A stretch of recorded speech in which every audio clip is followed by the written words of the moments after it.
Okay, wine number 3, Wade Doolan. Where are we going, mate? From the Barossa Valley to? All right, so we're moving into red territory. Yep. Right. So one of the real characters of Australian wine, Bring back the fuck! the legendary Timo Meyer. So this is Timo Meyer's 2023, The Doctor. The Doctor. The Doctor is in, Tom. Timo Meyer. What a legend. What a character. Talk about cult figures. That bloke he's probably got cults in multiple continents, I reckon.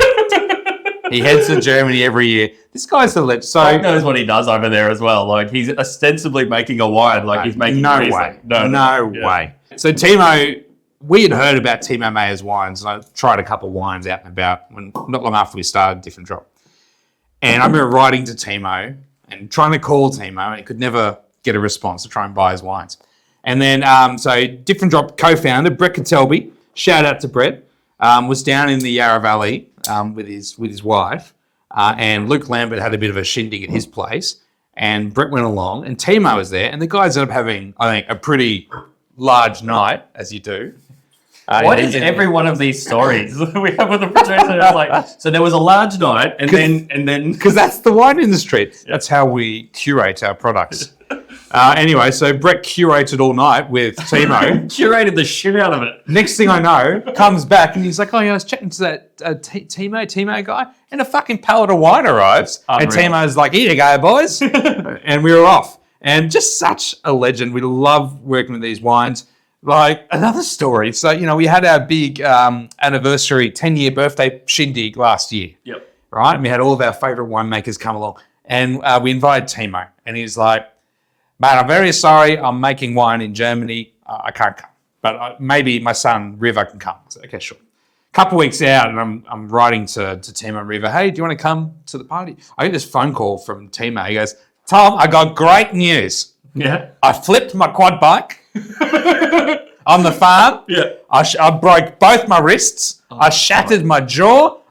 The trip's off. I can come to your party." Perfect. Right? Yeah. He got a cast off like both of his wrists on the morning of the event, flew up to Sydney, and was there just pouring wine like, What a badass though. just such a gangster. Yeah. Just such a great So dude. awesome. And you know what? Happens to make some just fucking unbelievable wine. Well, I mean, he is the ultimate like kind of walking contradiction, right? Because his wines, like he's just a gruff, like really kind of German-born. German. He's bloke. the least German Yeah. German you'll meet. Yes, curse a blue streak, absolutely out of his mind. Who just happens to make some of the country's like most delicate and ethereal and quite intellectual wines. Like He's got he's got his vineyard there in the kind of middle of the Yarra Valley. it's a big bloody hill, Tom. It's a big- It's a big bloody hill.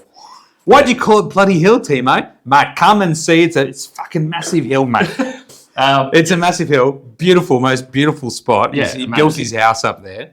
And him and his wife and his son River there now making the wines. But he uses this particular style of whole bunch fermentation, right? If you're a wine lover, you've probably heard the term whole bunch thrown around. Yep. This guy is the king of whole bunch. 100%. So when he first started, so Timo Meyer, the label or the Meyer label, started because he was working at De Borley's for quite a while, and they make very like clean, very pristine, very classic sort of wines there. But Timo likes it a bit dirty. So he's like started with this mantra of like, we're not going to be able to compete with the big guys. Yeah. Trying to make these like stock standard like classic Yarra Valley wines. I want a bit of funk.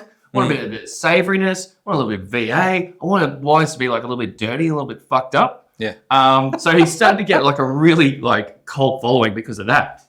But he sort of transitioned out of like searching for those like little sort of imperfections, moving more into just making what he calls the stalky shit, which is just making every wine that he does basically 100% whole bunch. So what that means is when you think about most people making wine, you get the berries, you separate the grapes off the stems in the process, you crush those, juice comes out, ferment, etc., and you get yummy, fruity wines. When they're talking about wines being stalky or bunchy or whole bunch, what we're saying is, Timo just throws the entire bunches of grapes to ferment as their bunches. So that has a couple of effects. You get the impact from the stalks on the tannic structure of the wine, which just makes it more complex, adds a savory element. Some people with whole bunch get it wrong, and the wines come out really earthy and dirty and overly spicy and peppery and green and just not very pleasant.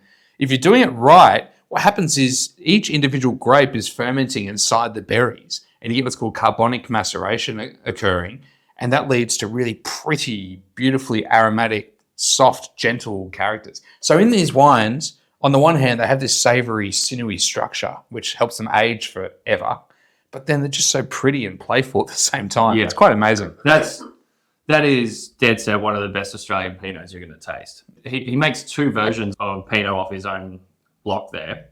One is called the Close Planted, which is partially destemmed, so you get like a little bit more softness, and it's a little bit more of like a classic, quote unquote, sort of Yarra Valley style, I guess.